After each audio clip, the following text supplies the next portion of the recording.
Look back 40 or 50 years and what you'll see is still a version of modern America. But the Georgia Museum of Agriculture sets the clock back to a time before modern conveniences, when most of what you had was what you made and what you ate was what you grew. A time of calloused hands and weather-beaten strength, when people had a fortitude rarely seen today.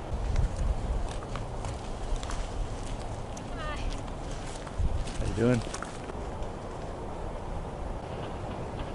The days of coal-fueled furnaces riding on rails whose bellows echoed across the land.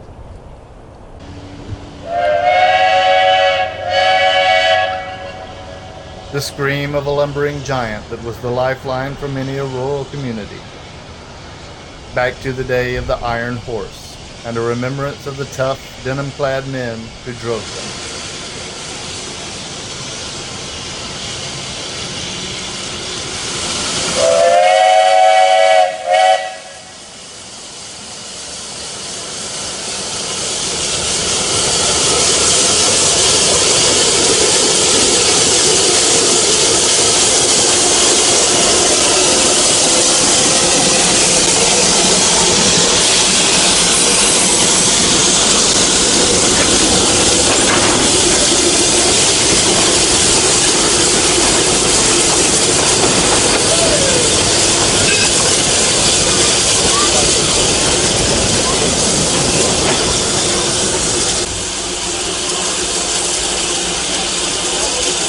And here's where I get on.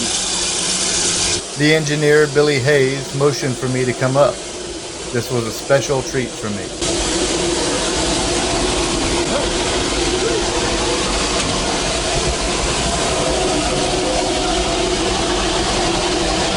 A rare opportunity to look into the belly of the beast. It's diesel fire, but it's steam. I see. Down build up pressure. I got 110 pound pressure now.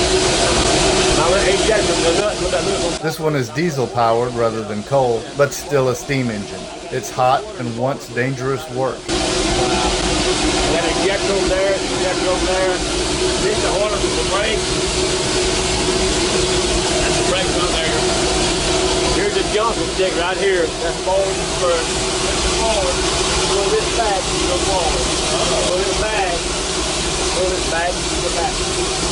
In the summertime, it's about 140 in here.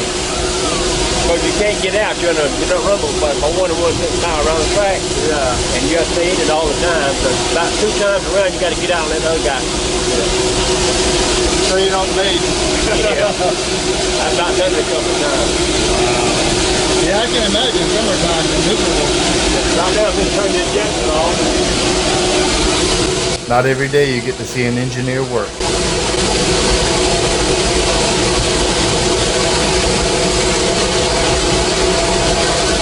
So how'd you learn to drive one of these? I just came out and told him I wanted to go to work. That was it. After I retired, I run a grist mill all my life. Wow. And I retired, and I knew the curator right here, then the boss right here. I told him, I said, I'm retired. I was about tired of what I was doing, and I was running a grist mill for 48 years. So I quit. Somebody told him I wanted a job. He said, fine, come to work in the morning. Wow. I knew him, and that's 12 years ago. That is so cool. And I've been doing this. What's this? I do this. I run the sawmill. I run the variety work. I run the cotton gin. Train. Wow. And drive a train. Yep. That is so awesome. Every kid's dream. Yeah, yeah. Yep. I stepped down to get a look at the wheels and gears.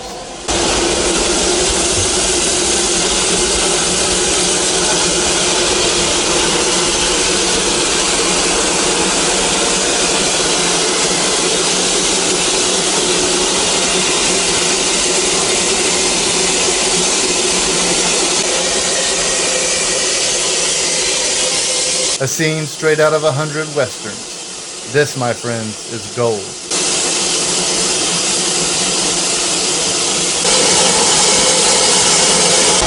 So what's his top speed? I don't know. I go around the track. It's about 1 to 1.5 miles, about every 11 minutes. But the train is old. Tractor's not like you go out on the road with. So this is an actual original steam engine. 1917 model. Wow. Built in Woodbury, Pennsylvania. Oh, that's, man. It was supposed to go to the Columbus, I see. I can't remember where it was now. Anyway, but it didn't go to Columbus. It went to Carolina for the power dam. Yeah. Man, this is neat. I've never stood here on a working locomotive. The harder way construction was Columbus to start with. Wow. But it didn't go there. They go to the power dam to Carolina. So it's built in Columbus, Ohio? No, it's built in Pennsylvania. Oh, Pennsylvania. Pennsylvania. Vulcan Ironworks. Vulcan Ironworks. Wow. 1917, baby. Insurance regulations won't allow me to ride in the engine. So second best position, and here we go.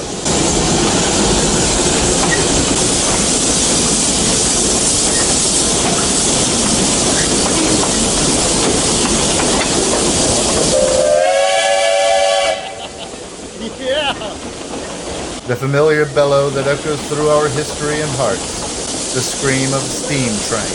Every creak and groan is like music to a guy like me.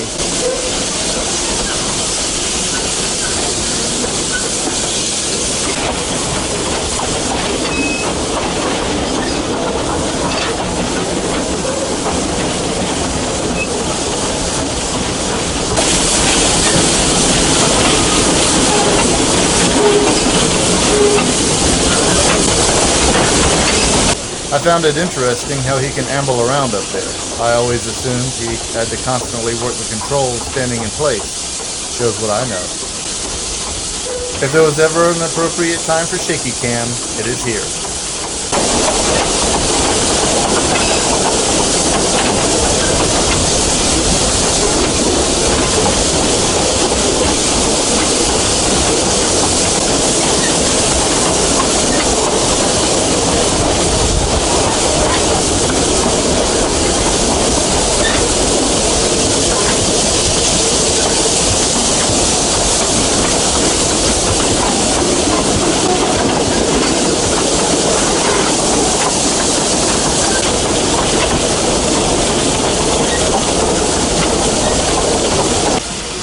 The train stops at the main office for any newcomers who want to ride back. Passengers disembark and Billy's grandson Brock greets them. This is the coolest thing ever. I have never ridden a locomotive train before. So I'm getting a great experience in riding on a steam train. Engineer's a great guy. And this whole setup is just amazing. Brock is under 18, so he can't legally drive the train, but he knows how from the mentoring of his grandfather.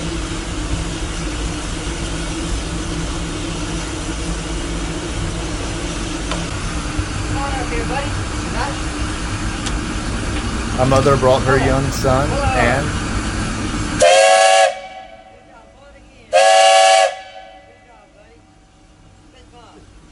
Brock is already a fantastic ambassador for the place. The engineer calls out those timeless words. If you're going, now's the time.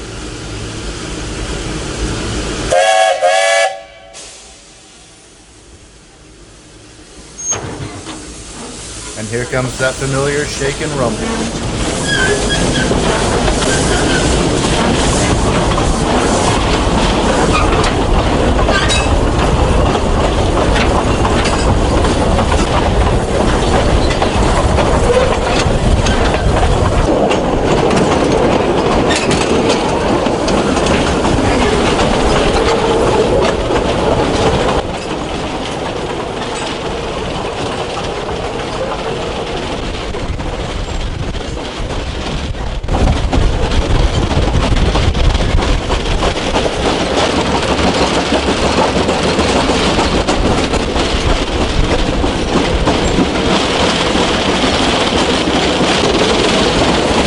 This engine is rather small in comparison to some locomotives, but it's perfect for this place.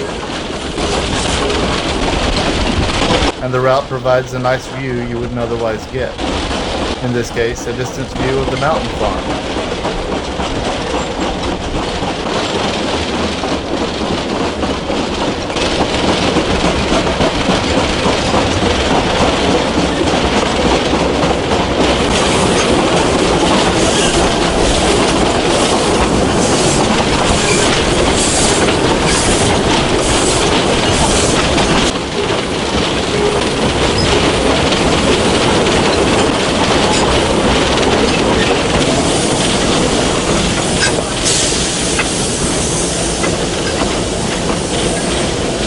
And finally, a proper introduction to Billy and Brock. My name is Brock Fitzgerald.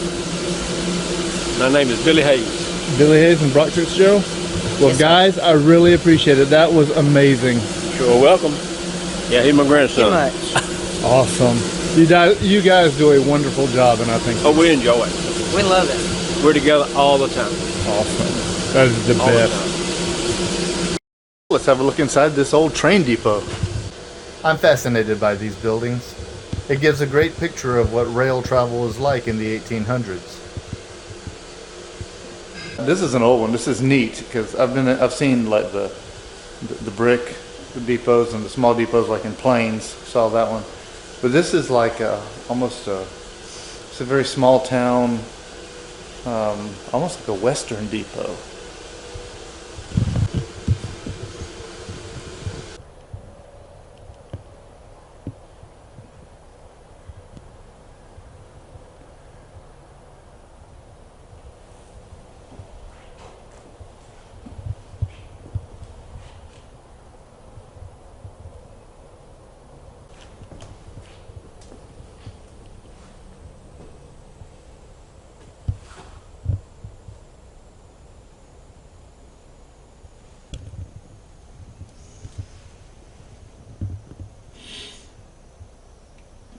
Montezuma's A&A Railroad.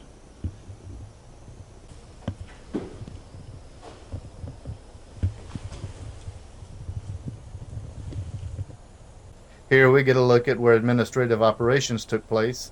Straightforward and simple. A lot of wood.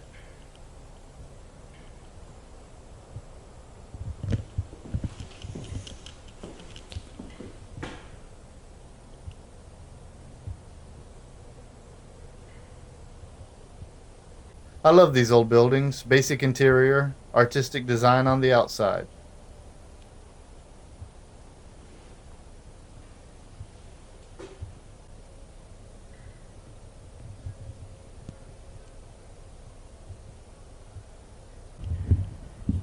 Through here we see what I believe was the segregated area. Not pleasant, but part of history.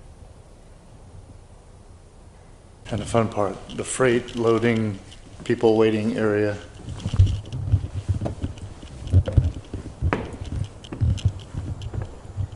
Freight.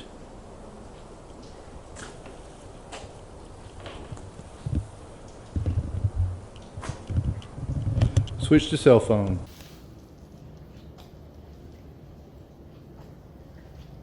The freight area is full of the useful things of the day.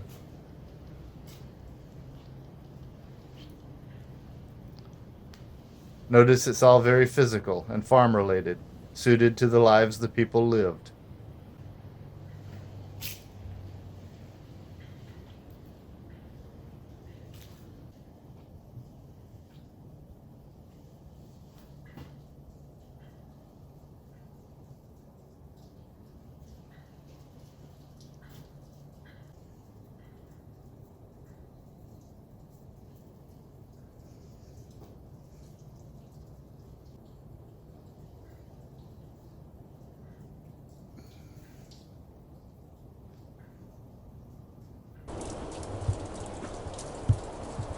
The loading dock.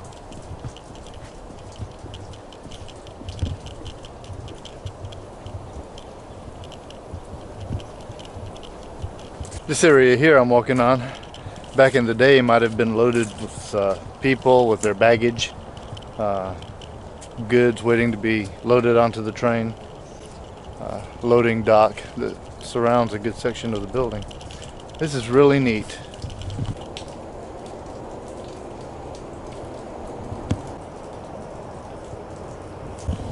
I survey the grounds and decide what's next. Join me in the next installment for, well, we'll decide when we get there. Until then.